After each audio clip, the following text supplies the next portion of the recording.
क्या आपने कभी यह सुना है कि मंगलवार के दिन भगवान हनुमान की यह पावन कथा सुनने मात्र से जीवन के सारे दुख स्वयं मिटने लगते हैं? प्रिय दर्शक बंधु, आज का यह मंगलवार कोई साधारण दिन नहीं है। यह वह शुभ घड़ी है जब स्वयं महावीर हनुमान अपने भक्तों के जीवन के अंधकार को चीरते हुए साहस, शक्ति और भक्ति का एक नया द्वार खोल देते हैं। हमारे शास्त्रों में लिखा है कि जो भी व्यक्ति मंगलवार के दिन हनुमान जी की कथा को श्रद्धा से सुनता है, उसके जीवन में जमा हुआ भय, दुख, बाधाएं और मानसिक बोझ धीरे धीरे समाप्त होने लगते हैं। जैसे उगता हुआ सूर्य अंधकार को हर लेता है, वैसे ही हनुमान जी की कथा जीवन के कष्टों को जलाकर भस्म कर देती है। दर्शक बंधु, एक क्षण के लिए अपने जीवन को याद कीजिए। कितनी रुकावटें, कितनी परेशानियां, कितने डर रोज आपके मन को कमजोर कर देते हैं। कभी काम बनते बनते रुक जाता है, कभी मेहनत के बाद भी सफलता हाथ नहीं आती, कभी परिवार में अशांति रहती है और मन इतना बोझिल हो जाता है कि हिम्मत टूटने लगती है। लेकिन आज जब आप मंगलवार के इस पवित्र दिन बजरंगबली की कथा सुनने बैठे हैं, ऐसा लगता है मानो कोई दिव्य शक्ति आपके भीतर नई ऊर्जा भर रही हो। ऐसा प्रतीत होता है जैसे डर पीछे हट रहे हों, जैसे मन को अद्भुत साहस और विश्वास का स्पर्श मिल रहा हो। हनुमान जी केवल शक्ति के प्रतीक ही नहीं है, वे वह भक्ति है जो असंभव को भी संभव बना देती है। वे वह साहस हैं जो टूटे हुए मन को फिर से खड़ा कर देता है। वे वह रक्षक हैं जो भक्त को हर संकट, हर भय और हर नकारात्मक शक्ति से बचाते हैं। वे वह सेवक हैं जिनकी कृपा से जीवन में सही मार्ग दिखाई देने लगता है। और यही कारण है कि आज की यह कथा केवल कहानी नहीं, यह आपके जीवन में नए साहस और नई शुरुआत का संकेत हो सकती है। कई बार मनुष्य अपने डर और परेशानियों से इतना घिर जाता है कि उसे आगे का रास्ता दिखाई नहीं देता। लेकिन हनुमान जी की कथा का एक छोटा सा प्रसंग भी डगमगाते जीवन को स्थिर कर सकता है। बजरंगबली की कथाओं में इतनी शक्ति होती है कि वे जीवन की जड़ों तक जाकर परिवर्तन कर देती हैं। शायद आपने भी कभी मन ही मन कहा होगा, हे बजरंगबली, मेरे डर कब दूर होंगे, मेरे जीवन की रुकावटें कब हटेंगी, मुझे सही मार्ग और शक्ति कब मिलेगी। दर्शक बंधु, हो सकता है आज का यह मंगलवार, यही क्षण आपकी उसी पुकार का उत्तर हो। क्योंकि जब भक्त की श्रद्धा और हनुमान जी की कृपा मिल जाती है, तब चमत्कार होना स्वाभाविक है। इसलिए केवल सुनिए मत, हर शब्द को महसूस कीजिए, हर भाव को अपने भीतर उतरने दीजिए और संकल्प कीजिए कि आज की यह कथा आपके जीवन में साहस, सुरक्षा और शुभ परिवर्तन लेकर आएगी। तो आइए मन को शांत कीजिए, हृदय में भक्ति और शक्ति का दीप जलाइए और श्री राम भक्त हनुमान जी के पावन नाम का स्मरण करते हुए इस दिव्य कथा की यात्रा आरंभ करते हैं। लेकिन दर्शक बंधु, आगे बढ़ने से पहले एक अत्यंत आवश्यक बात, मंगलवार की पवित्रता केवल पुण्य ही नहीं देती, यह हमारा धर्म और कर्तव्य भी बन जाता है कि हनुमान जी की कथा को पूरी श्रद्धा और पूर्णता से सुना जाए। शास्त्रों में कहा गया है कि जो पवित्र कथा को अधूरा छोड़ देता है, वह उसके पूर्ण फल से वंचित रह जाता है। अधूरी कथा मन में भ्रम छोड़ती है और पूर्ण कथा जीवन को दिशा देती है। और मंगलवार की कथा तो विशेष रूप से महत्वपूर्ण है, क्योंकि यह वीर बलवान और भक्तवत्सल हनुमान की कथा है, जो भय को दूर करते हैं, जो नकारात्मक शक्तियों का नाश करते हैं, जो भाग्य को बल देते हैं और जो जीवन में आई हर बाधा को चीर देते हैं। इसीलिए निवेदन है, आज की इस कथा को अंत तक अवश्य सुने। हो सकता है कथा का कोई एक वचन, कोई एक प्रसंग, कोई एक भाव आपके जीवन की दिशा ही बदल दे। दर्शक बंधु, जो हनुमान कथा को श्रद्धा से सुनता है, उसके जीवन में साहस और सुरक्षा का प्रवेश होता है। जो इसे दूसरों तक पहुंचाता है, उसके जीवन में बजरंगबली की कृपा कई गुना बढ़ जाती है। और यदि आप सच्चे सनातनी हैं, तो पवित्र कथाओं को फैलाना आपका कर्तव्य भी है और पुण्य भी। इसलिए इस वीडियो को प्रेम से लाइक करें, अपने परिवार और मित्रों के साथ साझा करें और हमारे चैनल को सब्सक्राइब करना ना भूलें, ताकि हर मंगलवार आपको हनुमान जी की ऐसी दिव्य कथाएं और शक्ति से भरे संदेश मिलते रहे। तो आइए श्रद्धा, विश्वास और साहस के साथ श्री राम भक्त हनुमान जी का स्मरण करते हुए इस पावन मंगलवार की कथा की शुरुआत करते हैं। बहुत बहुत प्राचीन समय की बात है, जब धरती पर धर्म और अधर्म के बीच संघर्ष अपने चरम पर था, जब हर दिशा में मनुष्यों के हृदय में भय, आशा और आस्था का संगम एक साथ बहता था, उसी काल में एक छोटा सा ग्राम था जो घने जंगलों और शांत पहाड़ियों के बीच बसा हुआ था, जहां प्रकृति अपनी पूर्णता में विद्यमान थी और जहां हर मंगलवार का दिन विशेष श्रद्धा और भक्ति के साथ मनाया जाता था, क्योंकि उस दिन को बल, बुद्धि और भक्ति के प्रतीक पवन पुत्र हनुमान जी को समर्पित माना जाता था। उस गांव के लोग मानते थे कि यदि सच्चे मन से उस दिन हनुमान जी का स्मरण किया जाए तो जीवन के सबसे कठिन संकट भी धीरे धीरे समाप्त हो जाते हैं। उसी गांव में एक बालक रहता था जिसका नाम माधव था। उसका जीवन प्रारंभ से ही संघर्षों से भरा हुआ था। उसके पिता एक साधारण मजदूर थे और माता घर के छोटे मोटे काम करके परिवार का पालन करती थीं। गरीबी इतनी थी कि कई बार भोजन के लिए भी संघर्ष करना पड़ता था, लेकिन इसके बावजूद माधव के मन में एक अद्भुत शांति और विश्वास था। वह हर सुबह सूर्योदय से पहले उठता और गांव के पुराने पीपल के पेड़ के नीचे बने छोटे से हनुमान मंदिर में जाकर बैठ जाता। वहां न कोई भव्य सजावट थी और न ही कोई विशेष व्यवस्था। केवल एक छोटी सी मूर्ति थी जिस पर सिंदूर चढ़ा हुआ था और सामने जलता हुआ एक दीपक, जो जैसे हर आने वाले को यह विश्वास दिलाता था कि अंधकार चाहे कितना भी गहरा क्यों न हो, प्रकाश की एक छोटी सी किरण उसे समाप्त करने के लिए पर्याप्त होती है। माधव उस मूर्ति के सामने बैठकर आंखें बंद कर लेता और मन ही मन हनुमान जी का स्मरण करता। उसे न कोई बड़ा मंत्र आता था और न ही कोई विशेष विधि। वह केवल सच्चे मन से कहता, हे प्रभु, मुझे इतनी शक्ति देना कि मैं अपने परिवार का सहारा बन सकूं। मुझे इतना साहस देना कि मैं हर कठिनाई का सामना कर सकूं, और मुझे अपनी भक्ति में ऐसा स्थिर रखना कि मैं कभी भी गलत मार्ग पर न जाऊं। धीरे धीरे यह उसकी आदत बन गई।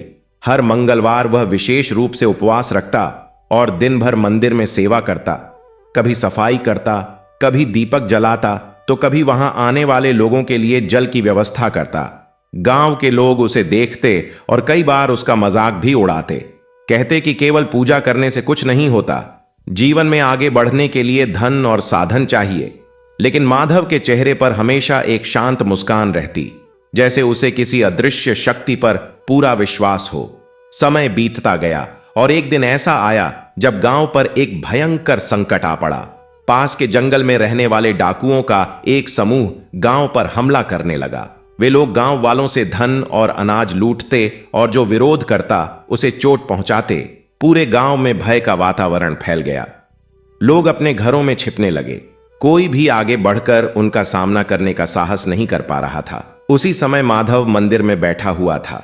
बाहर की हलचल सुनकर वह भी चिंतित हो गया, लेकिन उसके मन में भय के स्थान पर एक अजीब सी दृढ़ता जाग उठी। उसने हनुमान जी की मूर्ति के सामने हाथ जोड़कर कहा, हे संकट मोचन, आज आपके नाम की सच्ची परीक्षा है। यदि मेरी भक्ति में सच्चाई है तो मुझे इतनी शक्ति देना कि मैं अपने गांव की रक्षा कर सकूं। इतना कहकर वह उठ खड़ा हुआ और बिना किसी हथियार के डाकुओं के सामने जा पहुंचा। गांव वाले उसे देखकर डर गए और उसे रोकने लगे, लेकिन माधव के कदम नहीं रुके। उसके चेहरे पर एक अद्भुत तेज था, जैसे उसके भीतर कोई दिव्य ऊर्जा प्रवाहित हो रही हो। डाकुओं का सरदार उसे देखकर हंसने लगा और बोला, अरे छोटे से बालक, तू हमें रोकेगा? यह तेरे बस की बात नहीं है। लेकिन माधव ने शांत स्वर में कहा, यह गांव मेरा परिवार है और मैं अपने परिवार को किसी भी कीमत पर कष्ट में नहीं देख सकता। यदि तुम्हें कुछ चाहिए तो मुझसे लो, लेकिन इन निर्दोष लोगों को छोड़ दो।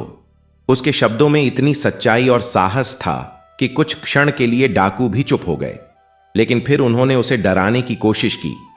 उसी क्षण अचानक आकाश में तेज हवा चलने लगी।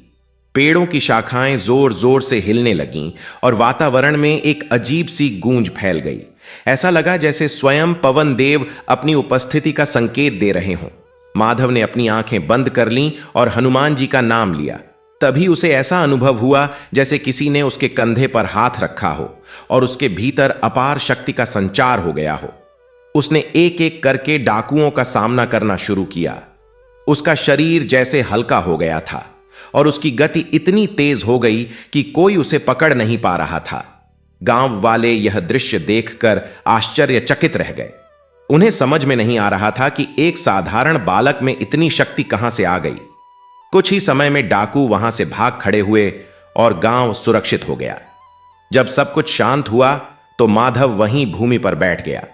उसकी आंखों से आंसू बह रहे थे, लेकिन उसके चेहरे पर संतोष की मुस्कान थी।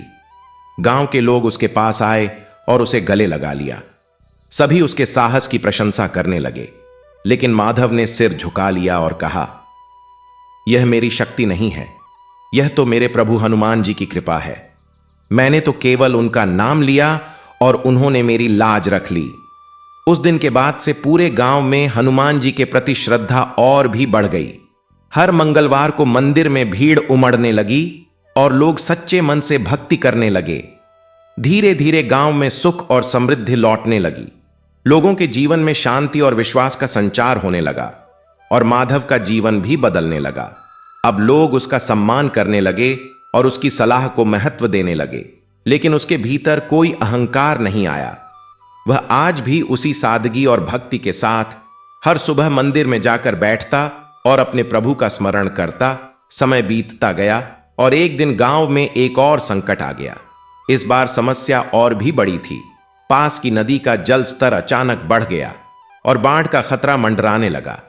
चारों ओर पानी ही पानी दिखाई देने लगा। लोग अपने घरों को छोड़कर सुरक्षित स्थान की तलाश में भागने लगे। बच्चों और बुजुर्गों की स्थिति बहुत दयनीय हो गई। हर किसी के चेहरे पर भय साफ दिखाई दे रहा था। उसी समय माधव फिर से मंदिर की ओर गया। उसने हनुमान जी के चरणों में सिर रख दिया और कहा, हे प्रभु, आपने पहले भी मेरी सहायता की थी, आज फिर आपके सिवा कोई सहारा नहीं है। मेरे गांव को इस संकट से बचा लीजिए। उसकी आवाज में इतनी पीड़ा और विश्वास था कि जैसे स्वयं आकाश भी उसे सुन रहा हो। तभी एक बार फिर वहीं तेज हवा चलने लगी और मंदिर का दीपक और भी तेज जलने लगा। माधव ने आंखें खोलीं और उसके मन में एक विचार आया। उसने तुरंत गांव वालों को इकट्ठा किया और उन्हें ऊंचे स्थान पर जाने के लिए कहा। साथ ही उसने कुछ मजबूत पेड़ों और रस्सियों की मदद से एक अस्थायी पुल बनाने का सुझाव दिया, ताकि लोग सुरक्षित स्थान तक पहुंच सकें। शुरू में लोगों को यह असंभव लगा, लेकिन माधव के आत्मविश्वास ने उन्हें प्रेरित किया और सभी मिलकर काम करने लगे। धीरे धीरे वह पुल तैयार हो गया और लोग एक एक करके सुरक्षित स्थान पर पहुंचने लगे। इस तरह पूरे गांव को बचा लिया गया। जब सब कुछ शांत हुआ तो लोगों की आंखों में आभार के आंसू थे। वे जानते थे कि यह केवल माधव की बुद्धि और साहस नहीं, बल्कि हनुमान जी की कृपा का परिणाम था। उस दिन से माधव का विश्वास और भी दृढ़ हो गया। उसे यह समझ में आ गया कि सच्ची भक्ति केवल मंदिर में बैठकर प्रार्थना करने में नहीं, बल्कि सही समय पर सही कर्म करने में भी होती है। और जब मनुष्य अपने कर्म को ईश्वर को समर्पित कर देता है तो उसके जीवन में चमत्कार अपने आप होने लगते हैं। धीरे धीरे माधव का जीवन एक प्रेरणा बन गया। दूर दूर से लोग उसके पास आने लगे, उससे मार्गदर्शन लेने लगे और वह हर किसी को यही सिखाता कि जीवन में कितनी भी कठिनाइयां क्यों ना आए, यदि मन में सच्चा विश्वास और भक्ति हो तो हर समस्या का समाधान संभव है। एक दिन जब वह मंदिर में बैठा था तो उसे फिर वही दिव्य अनुभव हुआ, जैसे कोई अदृश्य शक्ति उसके पास खड़ी हो। उसने आंखें बंद कर लीं और उसके मन में एक स्वर गूंजा, भक्ति का मार्ग कभी आसान नहीं होता, लेकिन जो इस मार्ग पर चलता है उसे कभी अकेला नहीं छोड़ा जाता। यह सुनकर उसके चेहरे पर एक गहरी शांति छा गई और उसने मन ही मन प्रण लिया कि वह जीवन भर अपने प्रभु के मार्ग पर चलता रहेगा और हर उस व्यक्ति की सहायता करेगा जो संकट में हो। उसी क्षण मंदिर का दीपक और भी प्रज्वलित हो उठा और वातावरण में एक अद्भुत सुगंध फैल गई, जैसे स्वयं पवन पुत्र हनुमान जी वहां उपस्थित होकर अपने भक्त को आशीर्वाद दे रहे हों। और माधव उसी भाव में लीन होकर शांत बैठा रहा, मानो उसके जीवन की हर शंका, हर भय और हर दुख उस क्षण समाप्त हो गया हो और अब केवल भक्ति, विश्वास और सेवा का मार्ग ही उसके सामने शेष रह गया हो। तभी दूर आकाश में बादलों की गर्जना सुनाई दी और मंदिर के बाहर खड़े लोग एक बार फिर किसी अनहोनी की आशंका से एक दूसरे की ओर देखने लगे। लेकिन माधव ने धीरे से आंखें खोलीं। उसके चेहरे पर वही अडिग शांति थी और उसने मंदिर की ओर देखा, जैसे किसी अदृश्य संकेत को समझ रहा हो। उसने उठकर बाहर कदम रखा और उसकी दृष्टि दूर क्षितिज की ओर टिक गई, जहां से काले बादलों के बीच एक विचित्र प्रकाश झिलमिला रहा था। और उसी क्षण उसके हृदय में एक नया संकल्प जन्म लेने लगा। और वह संकल्प केवल उसका अपना नहीं था, बल्कि उसमें पूरे गांव की आशाएं, पूरे गांव के स्वप्न और पूरे गांव का भविष्य समाहित था। उस रात माधव अपने घर नहीं गया। वह मंदिर के बाहर की सीढ़ियों पर बैठा रहा और उस विचित्र प्रकाश को देखता रहा, जो क्षितिज पर धीरे धीरे और स्पष्ट होता जा रहा था। उसके मन में न भय था, न घबराहट, केवल एक गहरी जिज्ञासा थी, और साथ ही वह अटूट विश्वास जो वर्षों की भक्ति ने उसके हृदय में जमा दिया था। पास बैठे गांव के कुछ बुजुर्ग भी उसके साथ थे। उनमें से एक थे पंडित रामशरण, जो गांव के सबसे ज्ञानी व्यक्ति माने जाते थे। उनकी आयु 70 वर्ष से अधिक थी और उनके जीवन में अनेक उतार चढ़ाव आए थे। वे माधव को बचपन से जानते थे और उसकी भक्ति के साक्षी रहे थे। उन्होंने माधव के कंधे पर हाथ रखा और धीमे स्वर में कहा, बेटा, वह प्रकाश साधारण नहीं है। मैंने अपने जीवन में एक बार पहले भी ऐसा प्रकाश देखा था, जब मेरे पिता ने हनुमान जी की विशेष आराधना की थी। उस समय भी ऐसा ही हुआ था, और उसके बाद गांव में एक नया युग आरंभ हुआ था। माधव ने पंडित जी की बात सुनी और उनके चेहरे पर गहरी श्रद्धा के भाव आ गए। उसने हाथ जोड़कर कहा, पंडित जी, आप जो भी जानते हैं वह मुझे बताइए। मैं अपने प्रभु की इच्छा को समझना चाहता हूं। पंडित रामशरण ने एक गहरी सांस ली और अपनी आंखें बंद कर लीं। फिर धीरे धीरे बोलने लगे। उनकी आवाज में एक ऐसी गहराई थी जो सुनने वाले के मन को सीधे स्पर्श करती थी। उन्होंने कहा, माधव, इस गांव का इतिहास बहुत पुराना है। यहां सैकड़ों वर्ष पहले एक महान साधु आए थे, जिनका नाम भक्तानंद स्वामी था। उन्होंने इस पीपल के पेड़ के नीचे बैठकर वर्षों तक हनुमान जी की तपस्या की थी। उनकी भक्ति इतनी गहरी और निस्वार्थ थी कि स्वयं हनुमान जी ने उन्हें दर्शन दिए थे और उन्हें यह वरदान दिया था कि जब तक इस स्थान पर किसी सच्चे भक्त का दीपक जलता रहेगा, तब तक इस गांव पर कोई बड़ा संकट नहीं आएगा। उस साधु ने अपना पूरा जीवन यहीं बिताया, और जब उनका अंत समय आया तो उन्होंने इस मिट्टी की मूर्ति को अपने हाथों से स्थापित किया और प्रतिज्ञा की कि जब जब इस गांव को किसी सच्चे रक्षक की आवश्यकता होगी, हनुमान जी की शक्ति किसी न किसी के माध्यम से प्रकट होगी। पंडित रामशरण की बात सुनकर माधव के मन में एक बिजली सी कौंध गई। उसे अचानक वह सब स्मरण हो आया जो उसने वर्षों से अनुभव किया था। वह दिव्य अनुभव, वह अदृश्य हाथ का स्पर्श, वह असाधारण शक्ति जो उसे संकट के समय मिलती थी। क्या यह सब उसी प्राचीन वरदान का हिस्सा था? क्या वह स्वयं उस परंपरा का वाहक बन गया था जो सैकड़ों वर्ष पहले भक्तानंद स्वामी ने आरंभ की थी? इन विचारों में खोए हुए माधव की आंखें भर आईं और उसने मंदिर की ओर मुड़कर हाथ जोड़ लिए। उसने मन ही मन कहा, हे प्रभु, यदि आपने सचमुच मुझे इस कार्य के लिए चुना है तो मैं अपना सब कुछ आपके चरणों में समर्पित करता हूं। मुझे आपकी शक्ति नहीं चाहिए, केवल आपका आशीर्वाद चाहिए, ताकि मैं इस धरती पर जब तक जीऊं तब तक आपकी सेवा करता रहूं और आपके भक्तों का दुख दूर करता रहूं। उसी रात जब पूरा गांव सो गया और केवल झींगुरों की आवाज वातावरण में गूंज रही थी, माधव को एक अद्भुत स्वप्न आया। उसने देखा कि वह एक विशाल मैदान में खड़ा है और उसके सामने एक प्रचंड अग्नि जल रही है। उस अग्नि के बीच से एक तेजस्वी आकृति प्रकट होती है, जिसके हाथ में गदा है और जिसके मुख पर एक ऐसी मुस्कान है जो सारे भय को मिटा देती है। वह आकृति धीरे धीरे उसके पास आती है और माधव समझ जाता है कि यह स्वयं पवन पुत्र हनुमान जी हैं। वे माधव के सिर पर अपना हाथ रखते हैं और कहते हैं, भक्त, तुम्हारी भक्ति परीक्षा में पूरी उतरी है। तुम्हारा हृदय निर्मल है और तुम्हारा विश्वास अडिग है। अब तुम्हें एक नया कार्य सौंपा जाता है। इस गांव से बाहर जाओ और उन लोगों को खोजो जो भक्ति के मार्ग से भटक गए हैं, जो संकट में हैं, जिनके जीवन में अंधकार छा गया है। उन्हें वापस लाओ, उन्हें भक्ति का मार्ग दिखाओ और उन्हें बताओ कि मेरा नाम लेने वाला कभी निराश नहीं होता। माधव ने स्वप्न में ही हाथ जोड़कर कहा, प्रभु, मैं तो एक साधारण बालक हूं, मुझ में क्या सामर्थ्य है कि मैं ऐसा महान कार्य कर सकूं? हनुमान जी ने मुस्कुराते हुए कहा, भक्त, इस संसार में महान वह नहीं जो बड़े बड़े काम करे।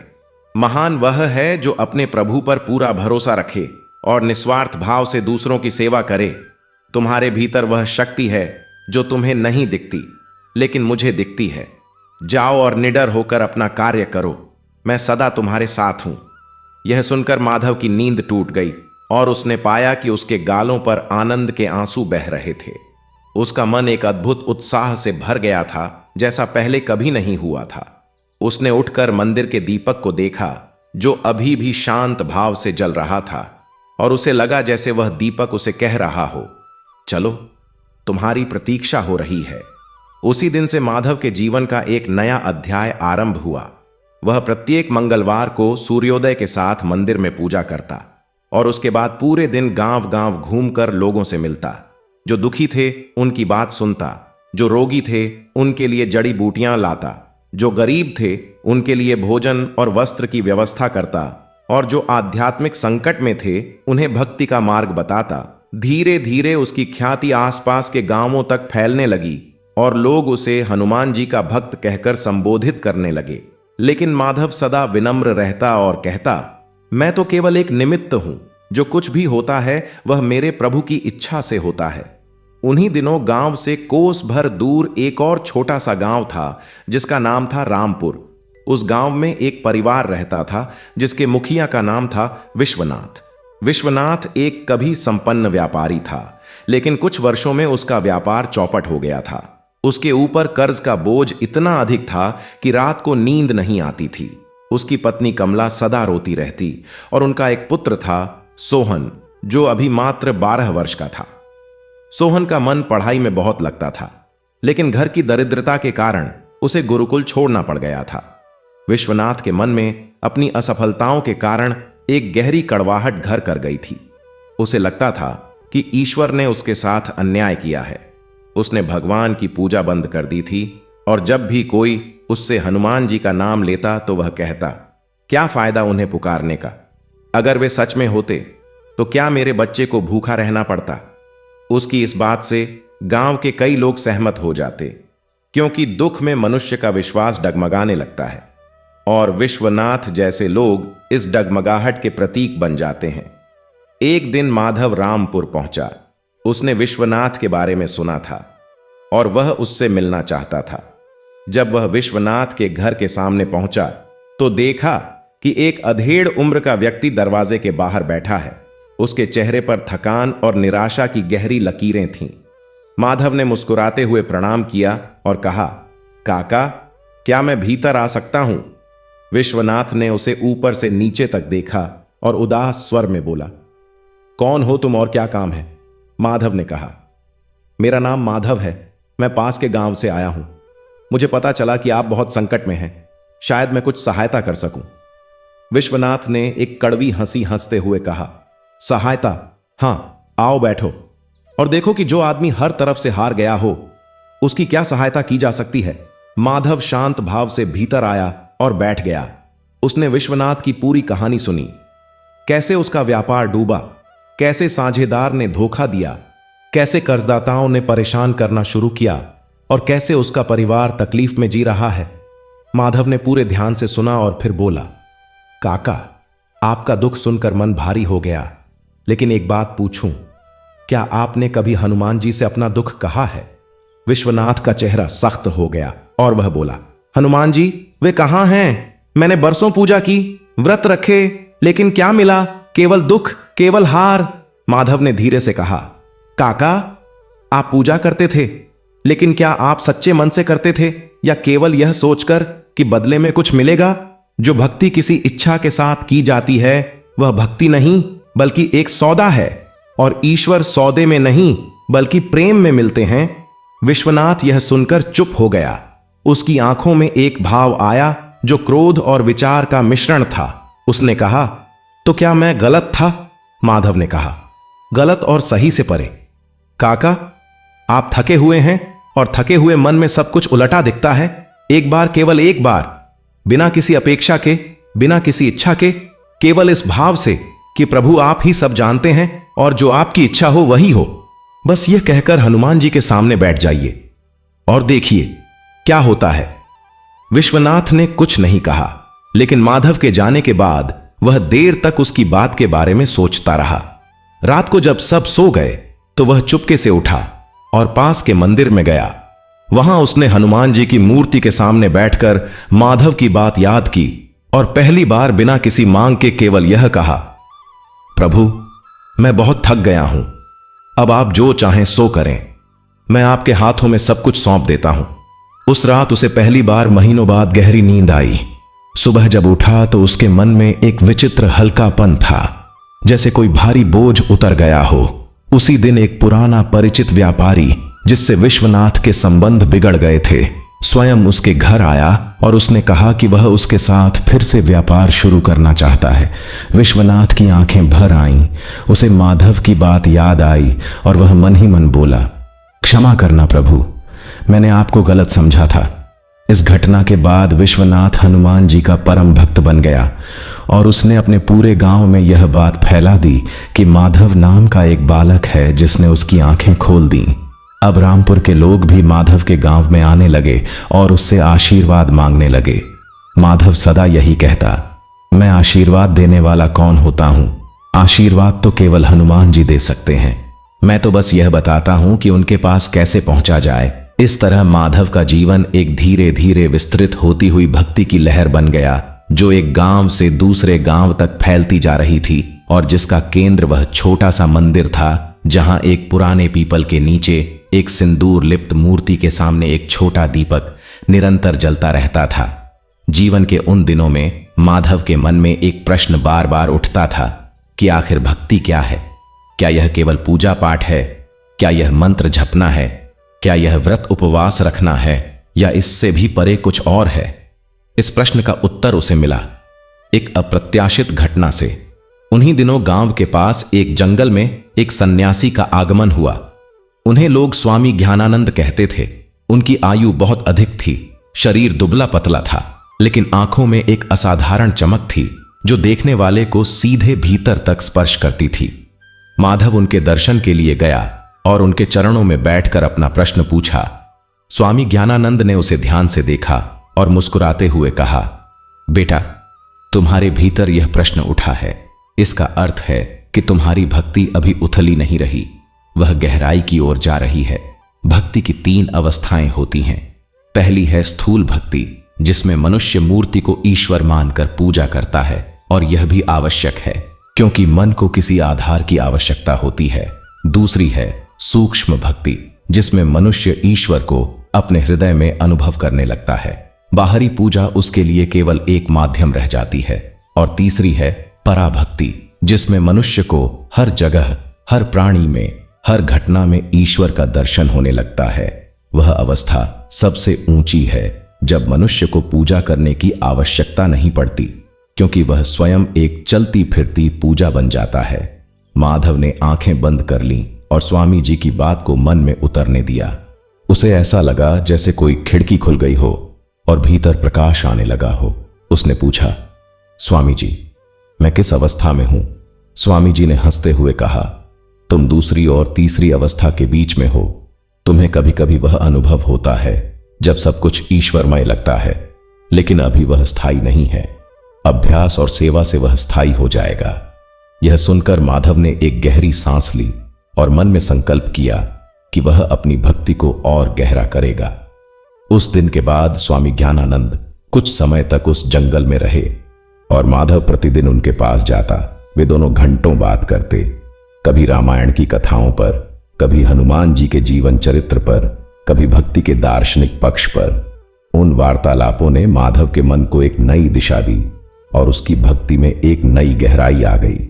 स्वामी जी ने एक दिन उसे हनुमान चालीसा का एक एक शब्द समझाया और कहा, बेटा, जब तुम हनुमान चालीसा पढ़ते हो तो केवल शब्दों को मत पढ़ो, हर शब्द के पीछे एक सत्य छिपा है। जैसे जब तुम कहते हो जय हनुमान ज्ञान गुण सागर, तो उस क्षण अपने मन में ज्ञान और गुण की धारा को बहते हुए अनुभव करो।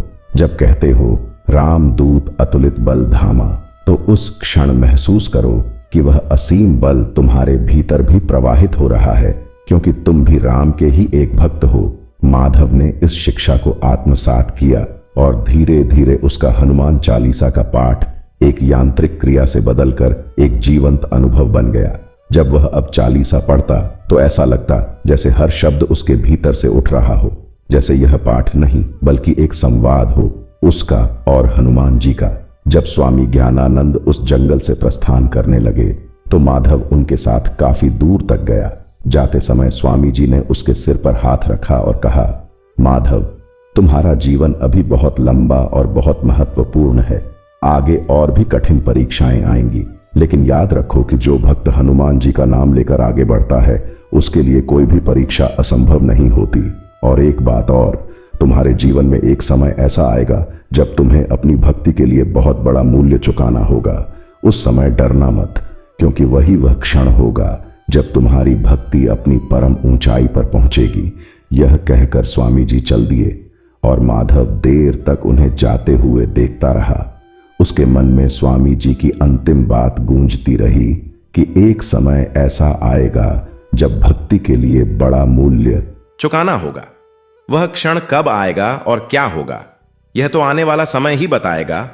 लेकिन माधव ने मन ही मन कहा, प्रभु, आप जो भी परीक्षा लें मैं उसके लिए तैयार हूं। इसी संकल्प के साथ माधव अपने गांव वापस आया और फिर से अपने नित्य कर्म में लग गया। उन दिनों उसकी आयु लगभग 20 वर्ष हो चुकी थी और उसके माता पिता उसके विवाह की बात करने लगे थे। माधव की मां कहती, बेटा, तू हनुमान जी का भक्त है, यह अच्छी बात है, लेकिन गृहस्थी भी तो धर्म का ही एक अंग है। भगवान राम ने भी गृहस्थी की थी ना, तो तू भी एक अच्छी बहू घर लाने दे।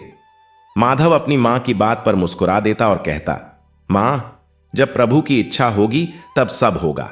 मां की बात में सच्चाई थी और माधव जानता था कि गृहस्थ जीवन कोई बाधा नहीं बल्कि एक अलग प्रकार की साधना है। कुछ महीनों बाद गांव के एक परिवार की बेटी से उसका विवाह हुआ। उसकी पत्नी का नाम था सुमित्रा। वह शांत स्वभाव की, भक्तिपरायण और बुद्धिमान युवती थी। उसके परिवार में भी हनुमान जी के प्रति गहरी श्रद्धा थी। जब सुमित्रा पहली बार उस मंदिर में गई तो उसने हनुमान जी की मूर्ति के सामने हाथ जोड़कर कहा, प्रभु, मुझे इस घर में ऐसी बहू बनने का सौभाग्य दें जो अपने पति की भक्ति में सहायक हो, न बाधक।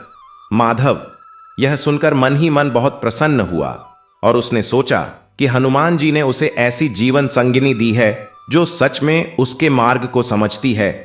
धीरे धीरे माधव और सुमित्रा का जीवन एक लय में बंध गया। सुबह दोनों साथ मंदिर जाते, प्रतिदिन हनुमान चालीसा का पाठ करते और मंगलवार को पूरे दिन मंदिर में रहते। सुमित्रा भी गांव के बच्चों को संस्कार और भक्ति की कहानियां सुनाने लगी। धीरे धीरे उनके घर का वातावरण ही एक छोटे से आश्रम जैसा हो गया, जहां जरूरतमंद लोग आते और शांति पाकर जाते। 1 वर्ष बीता और माधव के घर में एक पुत्र का जन्म हुआ। उसका नाम रखा गया राम भक्त। इस नाम के पीछे माधव का एक गहरा भाव था। वह चाहता था कि उसका पुत्र न केवल नाम से बल्कि स्वभाव से भी राम का भक्त हो और हनुमान जी के जीवन से प्रेरणा लेकर अपना जीवन जिए। राम भक्त का जन्म मंगलवार को हुआ था और यह संयोग माधव के लिए एक दिव्य संकेत था। उसने उस दिन विशेष पूजा की और हनुमान जी को धन्यवाद दिया। गांव वालों ने भी इस अवसर पर मंदिर में दीप जलाए और उत्सव मनाया। जीवन के उन सुखद दिनों के बीच ही एक दिन वह घटना घटी जिसकी चेतावनी स्वामी ज्ञानानंद ने बरसों पहले दी थी। उन दिनों पड़ोस के राज्य के एक राजा ने उस क्षेत्र पर आक्रमण करने का निश्चय किया था। वह राजा अत्यंत क्रूर और महत्वाकांक्षी था। उसका नाम था महाराज दुर्जन सिंह। उसने अपनी सेना के साथ आसपास के कई गांवों को पहले ही रौंद डाला था और अब उसकी नजर उस क्षेत्र पर थी जहां माधव का गांव था। गांव में जब यह समाचार पहुंचा तो भय की लहर दौड़ गई। लोग घरों में सामान छिपाने लगे और कई परिवार तो पलायन करने की तैयारी करने लगे। माधव ने यह देखा और उसका हृदय व्याकुल हो उठा। वह जानता था कि यह कोई साधारण संकट नहीं था, यह सब कुछ तहस नहस कर देने वाला खतरा था। उस रात माधव ने पूरी रात मंदिर में बैठकर हनुमान जी का ध्यान किया। उसने सुमित्रा से कहा, प्रिय, आज मुझे अकेला छोड़ दो, मुझे प्रभु से बात करनी है। सुमित्रा समझ गई और वह राम भक्त को लेकर घर चली गई। माधव ने रात भर हनुमान चालीसा का पाठ किया। बार बार हनुमान जी के उस स्वरूप का ध्यान किया जिसमें वे लंका को जलाने गए थे और जिसमें उन्होंने पूरी सेना को अकेले परास्त किया था। वह सोचता रहा कि हनुमान जी की शक्ति का स्रोत क्या था। वह शक्ति उनकी भुजाओं में नहीं थी, वह राम नाम में थी। जो राम नाम की शक्ति से भर जाए उसके लिए कोई भी असंभव नहीं। यह विचार माधव के मन में स्थिर हो गया और उसके मन का भय धीरे धीरे शांत होने लगा। भोर होते होते माधव को एक निर्णय सूझ गया। उसने तय किया कि वह स्वयं महाराज दुर्जन सिंह के पास जाएगा और उनसे बात करेगा। इस निर्णय को सुनकर गांव के बड़े बुजुर्ग चौंक गए। पंडित राम शरण ने कहा, माधव बेटा, यह पागलपन है। वह राजा अत्यंत क्रूर है, वह किसी की नहीं सुनता। तुम वहां जाओगे तो लौट नहीं पाओगे। माधव ने शांत भाव से कहा, पंडित जी, यदि मैं नहीं गया और यह सेना आई तो पूरे गांव की तबाही होगी। यदि मैं गया और मारा भी गया तो कम से कम मैंने कोशिश तो की। हनुमान जी का भक्त साहस छोड़कर नहीं बैठता। सुमित्रा यह सुनकर रोने लगी, लेकिन माधव ने उसे अपने पास बुलाया और कहा, सुमित्रा, तुमने विवाह के दिन कहा था कि तुम मेरी भक्ति में बाधक नहीं बनोगी। आज वह समय आ गया है जब मुझे अपनी भक्ति की सबसे बड़ी परीक्षा देनी है। मुझे जाना होगा। सुमित्रा ने अपने आंसू पोंछे और कहा, जाओ प्रभु, हनुमान जी आपकी रक्षा करेंगे। मैं यहां उनसे प्रार्थना करती रहूंगी। यह कहते हुए उसकी आवाज कांप रही थी, लेकिन उसके शब्दों में दृढ़ता थी जो एक सच्ची भक्त की संगिनी में ही हो सकती है। अगले प्रभात माधव ने मंदिर में हनुमान जी के चरणों में माथा टेका। लंबे समय तक वहां बैठा रहा और फिर उठकर उस दिशा में चल पड़ा जिधर दुर्जन सिंह की सेना पड़ाव डाले हुई थी। रास्ते में जंगल था, पहाड़ियां थीं और वह अकेला था, लेकिन उसके कदम डगमगाए नहीं, क्योंकि उसके मन में हनुमान नाम की माला निरंतर जप रही थी। 3 दिन की यात्रा के बाद वह उस स्थान पर पहुंचा जहां दुर्जन सिंह की सेना का पड़ाव था। उसे देखकर सैनिक हंसे और उसे पकड़ लिया। जब उसे महाराज के सामने लाया गया तो दुर्जन सिंह ने उसे ऊपर से नीचे तक देखा और कहा, यह कौन है? क्या यह किसी का दूत है? माधव ने हाथ जोड़कर कहा, महाराज, मैं किसी का दूत नहीं हूं। मैं एक साधारण गांव का निवासी हूं जो केवल अपने प्रभु हनुमान जी के नाम की शक्ति लेकर यहां आया है। मेरे गांव के लोग निर्दोष हैं, वे किसान हैं, मजदूर हैं, वे किसी का कोई अपराध नहीं किए हैं।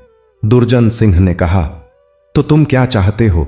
माधव ने कहा, केवल यह कि आप मेरे गांव को छोड़ दें। यदि आपको कर चाहिए तो हम देंगे, यदि अनाज चाहिए तो हम देंगे, लेकिन हमारे निर्दोष लोगों को कष्ट मत दीजिए। दुर्जन सिंह ने ठहाका लगाया और कहा, और यदि मैं न मानूं तो क्या होगा? तुम्हारे हनुमान जी आएंगे। माधव ने बिना भय के कहा, महाराज, मैं यह नहीं जानता कि हनुमान जी कैसे आएंगे और कैसे नहीं आएंगे, लेकिन मैं इतना अवश्य जानता हूं कि जो अन्याय करता है उसका अंत दुखद होता है। इतिहास इस बात का साक्षी है। आप एक पराक्रमी राजा हैं। आपकी शक्ति का उपयोग निर्दोषों की रक्षा के लिए हो, न कि उनके विनाश के लिए। दरबार में एक क्षण के लिए गहरी चुप्पी छा गई। महाराज के कुछ मंत्री भी चकित होकर इस साधारण से दिखने वाले युवक को देख रहे थे, जो बिना कांपे उनके महाराज से यह बात कह रहा था। दुर्जन सिंह का चेहरा क्रोध से लाल हो गया और उसने कहा, इस दुस्साहसी को कारागार में डाल दो। माधव को कारागार में डाल दिया गया। वह छोटी सी अंधेरी कोठरी जिसमें केवल चूहे और कांकरोच थे, जहां न प्रकाश था न वायु। लेकिन माधव ने उस अंधेरे में भी हनुमान जी का नाम जपना बंद नहीं किया। उसने उस अंधेरे को अपने मन का दर्पण बना लिया और उसमें हनुमान जी के तेजस्वी स्वरूप का ध्यान करने लगा। कारागार के पहरेदार उसे सुनते तो हैरान होते कि यह आदमी बंदी होकर भी गाना क्यों गा रहा है। उनमें से एक पहरेदार का नाम था मंगल सिंह। वह भीतर से दयालु प्रकृति का था। उसने एक दिन माधव से पूछा, तुम यहां बंदी हो, मौत का खतरा है, फिर भी तुम भजन क्यों गाते हो? माधव ने मुस्कुराते हुए कहा, मंगल भाई, जब तक श्वास है तब तक प्रभु का नाम लेना चाहिए। जो प्रभु के नाम में है वह मृत्यु के भय में नहीं है। मंगल सिंह यह सुनकर हिल गया। उसे अपने जीवन की याद आई। कितने संकट आए और कितनी बार उसने ईश्वर को कोसा था। उसने माधव से कहा, क्या मैं भी हनुमान जी की भक्ति कर सकता हूं? माधव ने कहा, हाँ भाई, हनुमान जी सबके हैं, राजा के भी और पहरेदार के भी, बस मन सच्चा होना चाहिए। उस रात से मंगल सिंह भी हनुमान जी का नाम जपने लगा और कुछ दिनों में उसके जीवन में एक अजीब परिवर्तन आने लगा। उसकी जो बीमार पत्नी थी वह ठीक होने लगी। उसका जो बेटा गलत संगति में पड़ गया था वह सुधरने लगा। मंगल सिंह ने यह माधव को बताया तो माधव ने कहा, देखो मंगल भाई, यही हनुमान जी की कृपा है। जो उनका होकर रहता है उसके जीवन में धीरे धीरे सब ठीक होने लगता है। इधर जब माधव के गांव में यह समाचार पहुंचा कि माधव को बंदी बना लिया गया है तो पूरे गांव में शोक की लहर दौड़ गई। सुमित्रा रात दिन मंदिर में बैठकर हनुमान जी से प्रार्थना करने लगी। पंडित राम शरण ने पूरे गांव को इकट्ठा किया और 7 दिनों तक निरंतर हनुमान जी का पाठ करवाया। विश्वनाथ, जो रामपुर से माधव का अरणी था, वह भी अपने गांव के लोगों के साथ आया और इस पाठ में शामिल हुआ। इस तरह 2 गांवों के सैकड़ों लोग एक स्वर में हनुमान जी का नाम ले रहे थे और वह ध्वनि आकाश में इस तरह गूंज रही थी जैसे धरती मां स्वयं हनुमान जी को पुकार रही हो। उधर कारागार में माधव के साथ एक और घटना हुई। एक रात उसे उसी कोठरी में एक वृद्ध व्यक्ति को लाकर बंद किया गया। वह वृद्ध बहुत कमजोर था, उसके शरीर पर मार के निशान थे और वह कराह रहा था। माधव ने उसके पास जाकर उसका सिर अपनी गोद में रख लिया और धीरे धीरे हनुमान चालीसा का पाठ करने लगा। उस वृद्ध को इससे शांति मिली और वह कुछ देर बाद सामान्य हो गया। उसने माधव को देखा और कहा, पुत्र, तुम कौन हो? तुम्हारी आवाज में एक ऐसी शक्ति है जो मेरी पीड़ा को कम कर रही है। माधव ने कहा, मैं तो एक साधारण भक्त हूं, यह शक्ति मेरी नहीं बल्कि हनुमान जी के नाम की है। उस वृद्ध ने कहा, हनुमान जी का नाम, यह तो मेरे पिता भी लेते थे, लेकिन मैं तो उन्हें कब का भूल गया था। माधव ने पूछा, आप कौन हैं काका? वह वृद्ध रोने लगा और बोला, मैं कभी इस राज्य का मंत्री था, मेरा नाम है केशवदास।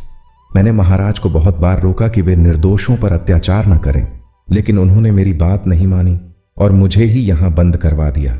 माधव के मन में एक विचार आया, यदि यह मंत्री महाराज का विश्वास पात्र था तो शायद इसके माध्यम से कुछ हो सकता है।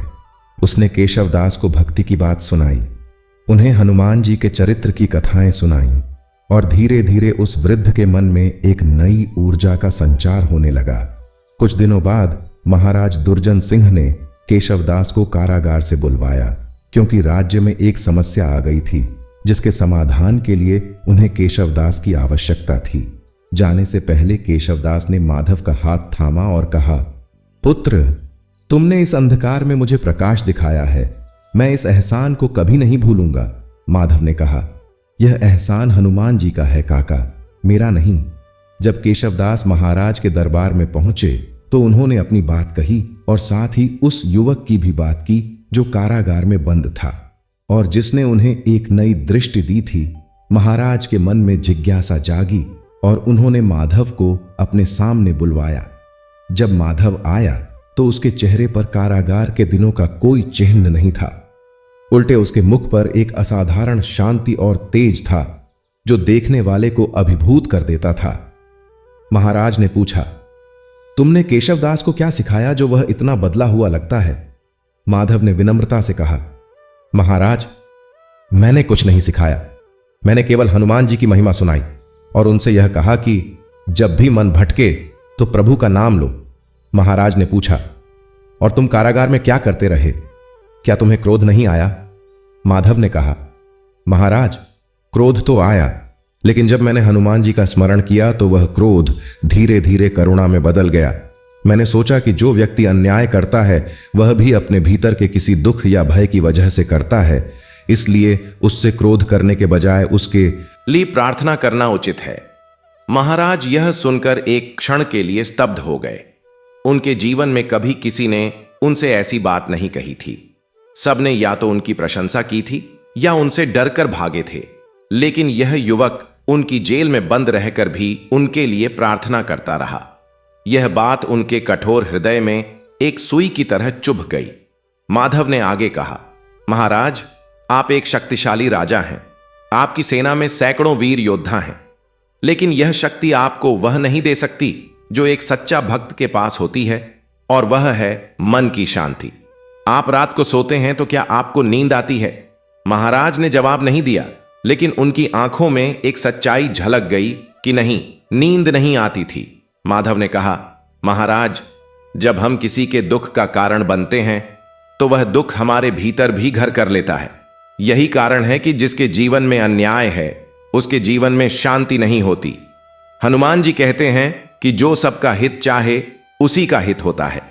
उस दिन के बाद महाराज दुर्जन सिंह के मन में एक हलचल मच गई। उन्होंने उस रात देर तक सोचा। उनके पिता जो अब जीवित नहीं थे वे भी हनुमान जी के भक्त थे और वे हमेशा कहते थे कि राजा का धर्म है प्रजा की रक्षा करना, न कि उसे लूटना। उन्हें अपने पिता की याद आई और पहली बार वर्षों बाद उनकी आंखों में आंसू आए। अगले दिन महाराज ने माधव को मुक्त कर दिया और साथ ही यह भी घोषणा की कि उनकी सेना उन गांवों पर आक्रमण नहीं करेगी जिन्होंने कोई अपराध नहीं किया है। केशव दास को पुनः मंत्री पद पर बहाल किया गया और महाराज ने माधव से कहा, तुम कल मेरे दरबार में आओ, मुझे तुमसे बहुत कुछ सुनना है। माधव ने विनम्रता से इनकार किया और कहा, महाराज, मेरा स्थान राज दरबार नहीं बल्कि वह छोटा सा मंदिर है जहां एक दीपक जलता है। मेरा कार्य वहां है, लेकिन यदि आप कभी भक्ति के मार्ग पर चलना चाहें तो हनुमान जी का द्वार सबके लिए खुला है। यह कहकर माधव ने प्रणाम किया और अपने गांव की ओर चल पड़ा। जब वह गांव के पास पहुंचा तो उसने देखा कि पूरा गांव उसकी प्रतीक्षा में मंदिर के सामने एकत्र है। सुमित्रा दौड़कर उसके पास आई और उसकी आंखों से आंसुओं की धारा बह चली। उसने माधव का हाथ थामा और कुछ नहीं बोली। शब्दों की आवश्यकता नहीं थी। माधव ने सुमित्रा को देखा और फिर मंदिर की ओर देखा और उसके हाथ अपने आप जुड़ गए। उसने कहा, प्रभु, आपने आज भी मेरी लाज रख ली। उस दिन जो उत्सव हुआ वह गांव के इतिहास में कभी नहीं भुलाया गया। पूरी रात दीप जले, भजन हुए और लोगों ने मिलकर प्रसाद बांटा। माधव बैठा देखता रहा और उसके हृदय में एक गहरी तृप्ति थी जो किसी सांसारिक सुख से नहीं मिल सकती थी। राम भक्त उसकी गोद में था और वह अपनी छोटी छोटी आंखों से उन दीपों को देख रहा था, जैसे वह समझ रहा हो कि यह सब किस लिए है। माधव ने उसके माथे पर चुंबन लिया और कहा, बेटा, तू इस परंपरा का वाहक है। जिस दीपक को भक्तानंद स्वामी ने जलाया था उसे तू भी जलाए रखना। आगे आने वाले वर्षों में माधव की कीर्ति और भी फैली। वह केवल अपने गांव का नहीं बल्कि पूरे क्षेत्र का प्रेरणा स्रोत बन गया। लोग उसे भक्त माधव कहने लगे और उसके जीवन की कथाएं माताएं अपने बच्चों को सुनाने लगीं। लेकिन माधव के स्वभाव में कोई परिवर्तन नहीं आया। वह आज भी वही था जो बचपन में था, सरल, विनम्र, निस्वार्थ और हनुमान जी का अनन्य भक्त। एक दिन उसके पास एक ऐसे व्यक्ति का संदेश आया जो बहुत दूर एक पहाड़ी गांव में रहता था। उसका नाम था धर्मदास और वह एक गंभीर रोग से पीड़ित था। उसने सुना था कि भक्त माधव की प्रार्थना में बहुत शक्ति है और उसने अपना एक संदेशवाहक भेजकर माधव से प्रार्थना मांगी थी। माधव ने संदेशवाहक से पूछा, धर्मदास जी का विश्वास है कि हनुमान जी उनकी सहायता कर सकते हैं। संदेशवाहक ने कहा, हां, वे बहुत श्रद्धालु हैं, लेकिन अब रोग के कारण उनका विश्वास डगमगाने लगा है।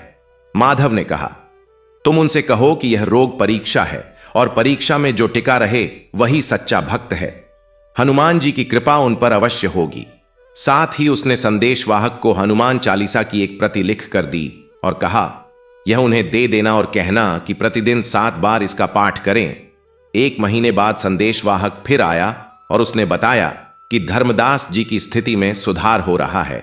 वैद्यराज ने कहा है कि यह रोग ठीक होने की संभावना है, जबकि पहले उन्होंने कह दिया था कि बचने की आशा नहीं है। माधव ने हाथ जोड़कर हनुमान जी को प्रणाम किया और कहा, यह आपकी कृपा है प्रभु, मैं तो केवल एक माध्यम था। धर्मदास का संदेश जब उसके गांव में फैला तो और भी लोग माधव के पास अपनी अपनी समस्याएं लेकर आने लगे। माधव हर किसी को ध्यान से सुनता, उनकी बात में करुणा और समझ के साथ प्रतिक्रिया करता और हर बार अंत में यही कहता, सब कुछ हनुमान जी पर छोड़ दो, उनसे मांगो मत, केवल उनसे जुड़े रहो। जो जुड़ा रहेगा वह कभी टूटेगा नहीं। इन सब के बीच एक ऐसी भी घटना घटी जिसने माधव को भीतर तक हिला दिया। उसके बचपन का एक साथी था जिसका नाम था कृपाराम। वे दोनों एक साथ बड़े हुए थे, लेकिन जैसे जैसे माधव भक्ति के मार्ग पर आगे बढ़ा, वैसे वैसे कृपाराम सांसारिक लालच में फंसता गया। कृपाराम ने धीरे धीरे गांव के कई लोगों को आरण देकर उनकी जमीनें हथिया ली थीं और वह गांव का सबसे धनी व्यक्ति बन गया था। लेकिन उसके कर्म सबको पता थे और कोई उसे मन से सम्मान नहीं देता था। एक दिन कृपाराम माधव के पास आया और बोला, माधव, तू तो हनुमान जी का बहुत बड़ा भक्त है, मेरे लिए भी उनसे मांग दे कि मेरा धन और बढ़े और मेरे दुश्मन नष्ट हों। माधव ने उसकी आंखों में देखा और फिर धीरे से कहा, कृपाराम भाई, हनुमान जी से ऐसी प्रार्थना मैं नहीं कर सकता। वे धर्म के रक्षक हैं, वे उसी की सहायता करते हैं जो धर्म के मार्ग पर हो। लेकिन तुम्हारे लिए मैं यह प्रार्थना अवश्य करूंगा कि तुम्हारे मन में सद्बुद्धि आए और तुम अपने किए पर पश्चाताप करो। कृपाराम को यह सुनकर बहुत क्रोध आया और उसने कहा, तू अपने आप को बहुत बड़ा समझने लगा है माधव, मैं तुझे देख लूंगा। माधव ने उदास मन से उसे जाते हुए देखा और मन ही मन कहा, प्रभु, इसे सद्बुद्धि देना, इसके बचपन के संस्कार अभी भी इसके भीतर हैं, उन्हें जगाना। कुछ महीनों बाद कृपाराम के जीवन में एक बड़ी विपत्ति आई। उसने जो जमीनें हथियाई थीं, उनके असली मालिकों ने एकत्र होकर न्याय की मांग की और राज्य के अधिकारियों तक बात पहुंची। कृपाराम की जमीनें वापस हो गईं और उस पर बहुत बड़ा जुर्माना भी लगा। वह एक झटके में बर्बाद हो गया। उसके नकली मित्र, जो केवल उसकी धन संपत्ति के कारण उसके साथ थे, वे भी चले गए। अकेले और टूटे हुए कृपाराम के मन में फिर माधव की बात याद आई। वह रात के अंधेरे में माधव के घर पहुंचा और दरवाजा खटखटाया। जब माधव ने दरवाजा खोला और कृपाराम को उस अवस्था में देखा तो उसने तुरंत उसे भीतर बुलाया, उसे भोजन दिया, बैठाया और फिर उसकी सारी बात सुनी। कृपाराम रोते हुए बोला, माधव, मैंने बहुत गलत किया, मैं बहुत बड़ा पाप करता रहा और अब उसका फल भुगत रहा हूं। क्या मुझे माफी मिल सकती है? क्या हनुमान जी मुझ जैसे पापी को भी अपनाएंगे? माधव ने उसके कंधे पर हाथ रखा और कहा, भाई, हनुमान जी का द्वार कभी बंद नहीं होता। वे सबके लिए हैं। जो अपने गलत कर्मों पर पश्चाताप करे और सच्चे मन से उनकी शरण में आए, उसे वे अवश्य अपनाते हैं। लेकिन एक शर्त है, तुम्हें सच्चा पश्चाताप करना होगा और जिन लोगों का नुकसान किया है उनसे क्षमा मांगनी होगी। कृपाराम ने कहा, मैं सब करूंगा, बस मुझे मार्ग दिखाओ। उस रात माधव और कृपाराम दोनों मंदिर में बैठकर हनुमान जी के सामने हाथ जोड़े बैठे रहे। कृपाराम ने जीवन में पहली बार सच्चे मन से प्रार्थना की और उसे एक अजीब सा हल्कापन महसूस हुआ जो उसने कभी नहीं जाना था। अगले दिनों में कृपाराम ने एक एक करके उन सभी लोगों से माफी मांगी जिनका उसने नुकसान किया था और धीरे धीरे उसकी छवि बदलने लगी। उसने एक छोटी सी दुकान से नया व्यापार शुरू किया और इस बार ईमानदारी के साथ धीरे धीरे उसका व्यापार चला और वह मानसिक रूप से पहले से कहीं अधिक सुखी था। वह हर मंगलवार माधव के साथ मंदिर में जाता और उसकी आंखों में एक कृतज्ञता होती जो शब्दों में व्यक्त नहीं हो सकती थी। कृपाराम का यह परिवर्तन गांव के कई लोगों के लिए एक सबक बन गया कि कोई भी मनुष्य इतना गिरा हुआ नहीं होता कि उसे उठाया न जा सके, और जो उठाता है वह भक्ति का मार्ग है जिसका द्वार सबके लिए खुला है। माधव की आयु अब 25-30 वर्ष के बीच पहुंच चुकी थी और उसके जीवन के इस काल में एक नई जिम्मेदारी आई। पंडित रामशरण अब बहुत वृद्ध हो गए थे और उनके चलने फिरने में कठिनाई होती थी। उन्होंने माधव को बुलाया और कहा, बेटा, मेरा समय अब थोड़ा ही बचा है। मैं चाहता हूं कि इस मंदिर की जिम्मेदारी तुम्हें सौंप दूं। यह केवल पूजा पाठ की जिम्मेदारी नहीं है, बल्कि इस परंपरा को जीवित रखने की जिम्मेदारी है जो भक्तानंद स्वामी ने आरंभ की थी। माधव ने पंडित जी के चरण छुए और कहा, पंडित जी, यह जिम्मेदारी मैं नहीं बल्कि हनुमान जी स्वयं संभालते हैं। मैं तो केवल उनका एक सेवक हूं, लेकिन आपका आशीर्वाद है तो मैं इस सेवा में अपना पूरा जीवन लगा दूंगा। पंडित रामशरण के नेत्र भर आए और उन्होंने माधव के सिर पर अपना हाथ रखकर आशीर्वाद दिया। कुछ महीनों बाद पंडित रामशरण ने शांतिपूर्वक देह त्याग किया। उनका अंतिम शब्द था हनुमान, और माधव ने उस क्षण को देखकर मन ही मन कहा, धन्य हैं वे जो प्रभु के नाम पर जीते हैं और प्रभु के नाम पर जाते हैं। पंडित जी के जाने के बाद माधव ने मंदिर की जिम्मेदारी पूरी तरह संभाल ली। उसने एक नई परंपरा शुरू की कि हर मंगलवार को संध्या काल में मंदिर में सामूहिक हनुमान चालीसा का पाठ होगा और उसके बाद एक छोटी सी भक्ति कथा सुनाई जाएगी। यह परंपरा बहुत लोकप्रिय हो गई और धीरे धीरे दूर दूर के गांवों के लोग भी इस आयोजन में शामिल होने के लिए आने लगे। मंगलवार का वह शाम का पहर जब सैकड़ों लोग मिलकर एक स्वर में हनुमान जी का नाम लेते थे, तो उस ध्वनि में एक ऐसी शक्ति होती थी जो वायु में तरंगित होती और मन को शांत करती। जो भी उस आयोजन में पहली बार आता वह कहता कि यहां कुछ अलग ही है, कुछ ऐसा जो शब्दों में नहीं कहा जा सकता। इन सामूहिक आयोजनों में एक महिला भी नियमित रूप से आती थीं, जिनका नाम था सरस्वती देवी। वे एक विधवा थीं और उनके ऊपर 3 छोटे बच्चों की जिम्मेदारी थी। उनके पति का असमय देहांत हो गया था और तब से वे बहुत कठिन जीवन जी रही थीं। गांव के कुछ लोगों ने उनकी जमीन हड़पने की कोशिश की थी और वे न्याय के लिए दर दर भटक रही थीं। माधव को उनकी कहानी पता चली तो उसने पहले उनकी बात ध्यान से सुनी, फिर उनके लिए उचित सहायता की व्यवस्था की और उन लोगों को समझाने का प्रयास किया जो उनकी जमीन लेना चाहते थे। जब बात नहीं बनी तो माधव ने गांव की पंचायत में यह मामला उठाया और पंचों ने सरस्वती देवी के पक्ष में फैसला सुनाया। सरस्वती देवी की आंखों में उस दिन जो आंसू थे वे कृतज्ञता के थे और उन्होंने माधव से कहा, भक्त जी, आपने मेरे बच्चों का भविष्य बचाया है, भगवान आपको लंबी उम्र दें। माधव ने हाथ जोड़कर कहा, मां, यह हनुमान जी की कृपा है, आप उन पर विश्वास रखिए, वे कभी किसी को निराश नहीं करते। इस घटना ने गांव के लोगों को एक नया संदेश दिया कि भक्ति केवल मंदिर तक सीमित नहीं होती। भक्ति का असली रूप वह है जब हम किसी कमजोर के लिए आवाज उठाएं, जब हम किसी के अन्याय के सामने खड़े हों और जब हम अपनी सुविधा को छोड़कर दूसरे की सहायता करें। माधव ने बिना उपदेश दिए अपने जीवन से यह सिखाया और इसीलिए उसका प्रभाव इतना गहरा था। दिन, महीने, वर्ष बीतते गए और माधव के जीवन में एक के बाद एक ऐसी घटनाएं आती रहीं जो उसे और भी गहरे अनुभव देती रहीं। राम भक्त अब बड़ा हो रहा था और माधव की भक्ति परंपरा उसे अपने रक्त में मिली थी। वह बालक बचपन से ही असाधारण था। उसकी स्मृति इतनी तेज थी कि एक बार सुनी हुई कथा वह शब्द दर शब्द दोहरा सकता था। उसकी आवाज में एक ऐसी मिठास थी जो सुनने वाले को मंत्रमुग्ध कर देती थी और जब वह हनुमान जी के प्रसंग सुनाता तो लोग घंटों बैठकर सुनते रहते। माधव को देखकर ऐसा लगता जैसे इस बालक में भक्तानंद स्वामी की आत्मा का अंश है जो इस परंपरा को आगे ले जाएगा। एक दिन राम भक्त ने माधव से पूछा, पिताजी, क्या हनुमान जी सचमुच हैं या वे केवल एक कथा हैं? माधव ने मुस्कुराते हुए कहा, बेटा, यह प्रश्न अच्छा है और जो प्रश्न करता है वही सच में खोजता है। हनुमान जी केवल मूर्ति में नहीं हैं, वे उस शक्ति में हैं जो मनुष्य को कठिन समय में संभालती है। वे उस साहस में हैं जो डर के समय जागता है। वे उस करुणा में हैं जो दूसरे के दुख को देखकर पिघलती है। जब कभी तुम किसी की सच्ची सहायता करो और उसके बाद तुम्हारे मन में एक गहरी शांति आए तो समझो कि उसी क्षण हनुमान जी तुम्हारे साथ थे।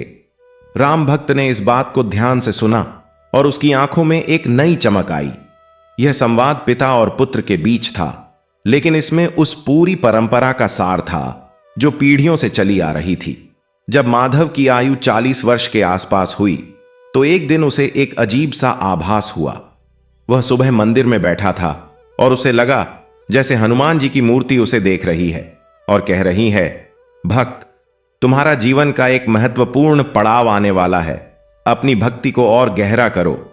माधव ने उस अनुभव को बहुत गंभीरता से लिया और उसने अपने जीवन में और अधिक त्याग और तपस्या को स्थान दिया। उसने तय किया कि वह हर मंगलवार को निर्जल उपवास रखेगा और पूरा दिन मंदिर में ही बिताएगा।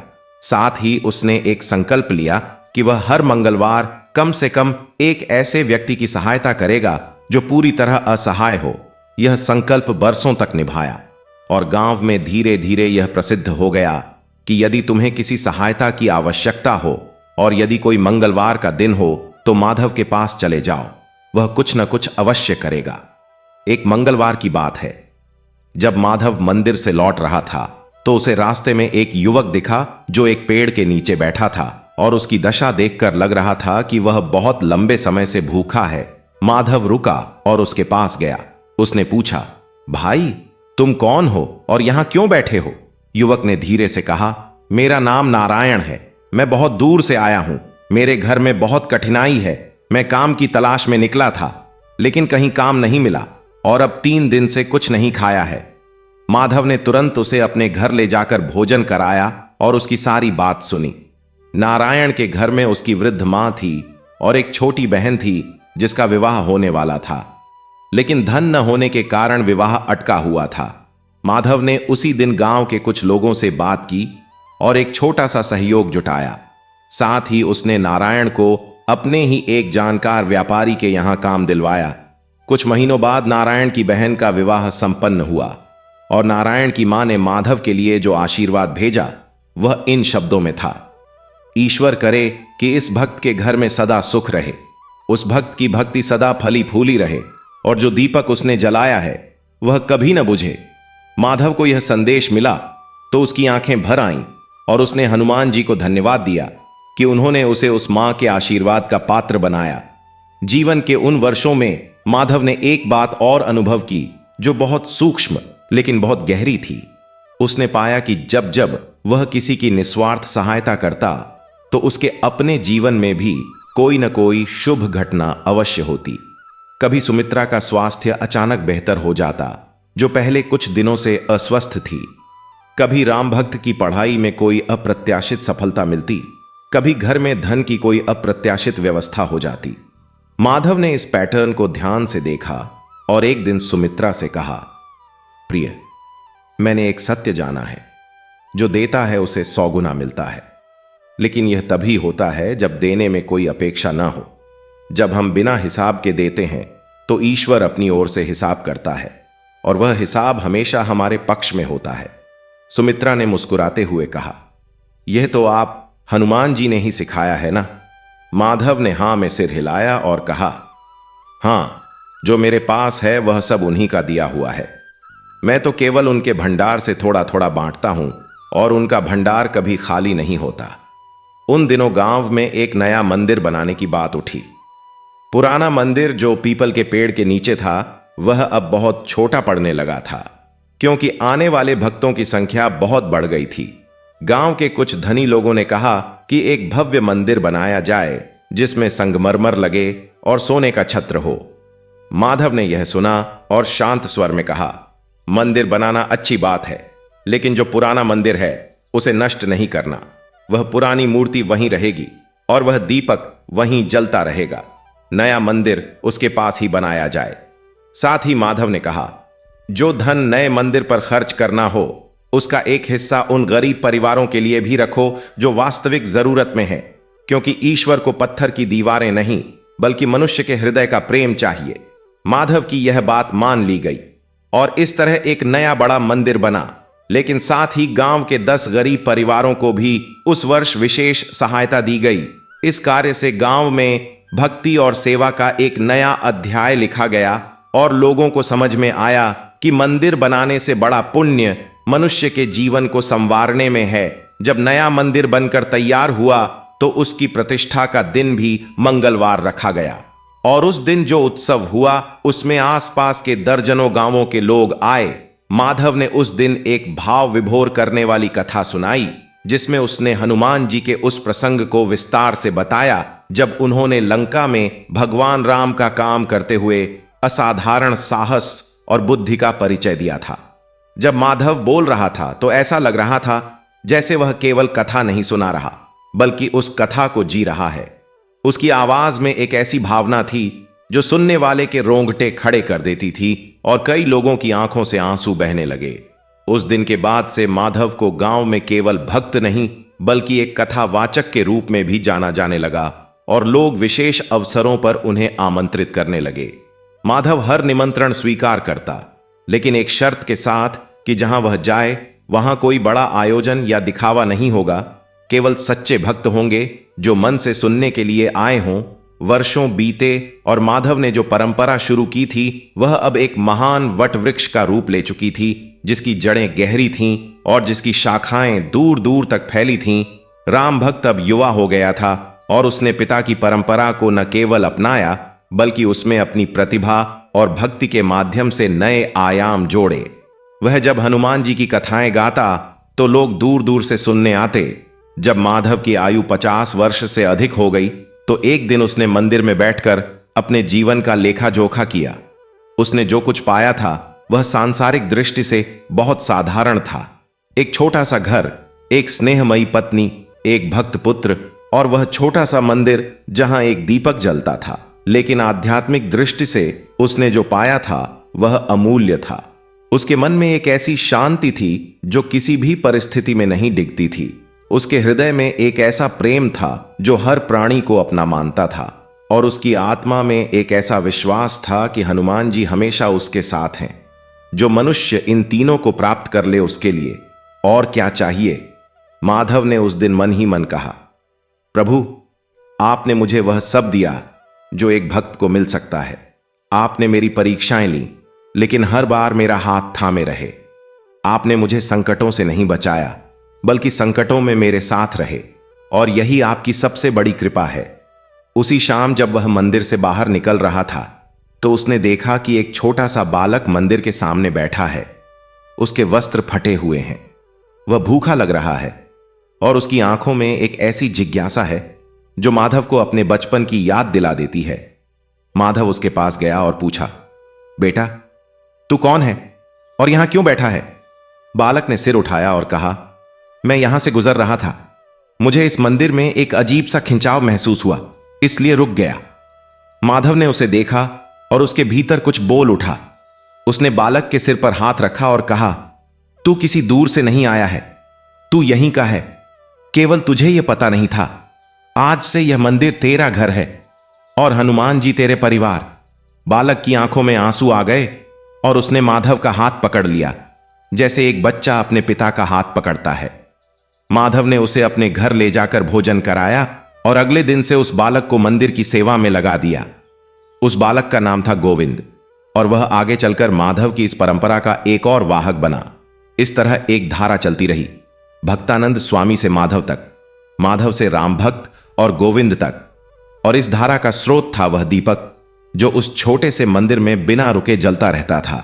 चाहे आंधी आए, चाहे तूफान, चाहे रात हो, चाहे दिन, वह दीपक जलता रहता था और उसकी लौ में वह अनंत प्रेम झलकता था जो पवन पुत्र हनुमान जी और उनके भक्तों के बीच की अटूट डोर थी। उन दिनों माधव ने एक और महत्वपूर्ण कार्य किया जिसके बारे में पहले कभी किसी ने नहीं सोचा था। उसने गांव के बच्चों के लिए एक छोटी सी पाठशाला की स्थापना की जहां न केवल पढ़ाई लिखाई होती थी बल्कि भक्ति की कहानियां, नैतिक शिक्षा और जीवन के व्यावहारिक मूल्य भी सिखाए जाते थे। उसने सोचा कि यदि भक्ति केवल बड़ों तक सीमित रही तो एक पीढ़ी के बाद यह परंपरा कमजोर पड़ जाएगी। इसलिए बच्चों के मन में बचपन से ही सही संस्कार डालना आवश्यक है।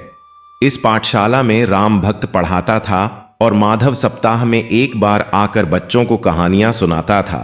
इन कहानियों में हनुमान जी के जीवन के प्रसंग होते, राम भक्ति के उदाहरण होते और साथ ही जीवन के व्यावहारिक सबक भी होते। बच्चे इन कहानियों को बड़े चाव से सुनते और घर जाकर अपने माता पिता को सुनाते। इस तरह भक्ति का संदेश पूरे परिवार तक पहुंचने लगा। पाठशाला में एक लड़की थी जिसका नाम था जानकी। वह बहुत प्रतिभाशाली थी, लेकिन उसके घर वाले कहते थे कि लड़कियों को ज्यादा पढ़ाने की क्या जरूरत। माधव ने यह जाना तो उसने जानकी के माता पिता से बात की और कहा, देखिए, ज्ञान का कोई लिंग नहीं होता। यदि हनुमान जी ने सीता मां की खोज की तो केवल इसलिए नहीं कि वे राम की पत्नी थीं, बल्कि इसलिए कि वे एक असाधारण शक्तिशाली और बुद्धिमान स्त्री थीं जो किसी संकट में थीं। प्रत्येक बालिका में उसी सीता मां का अंश है। उसे पढ़ने और बढ़ने का अधिकार है। माधव की बात से जानकी के माता पिता मान गए और जानकी की पढ़ाई जारी रही। वह आगे चलकर अपने गांव की पहली शिक्षिका बनी और उसने भी भक्ति और शिक्षा की वह ज्योति जलाए रखी जो माधव ने जलाई थी। इस तरह माधव का जीवन एक नदी की तरह था जो स्वयं बहती थी और जिसके तट पर अनेक छोटी बड़ी नदियां मिलती थीं। और उसे और भी विशाल बनाती थीं।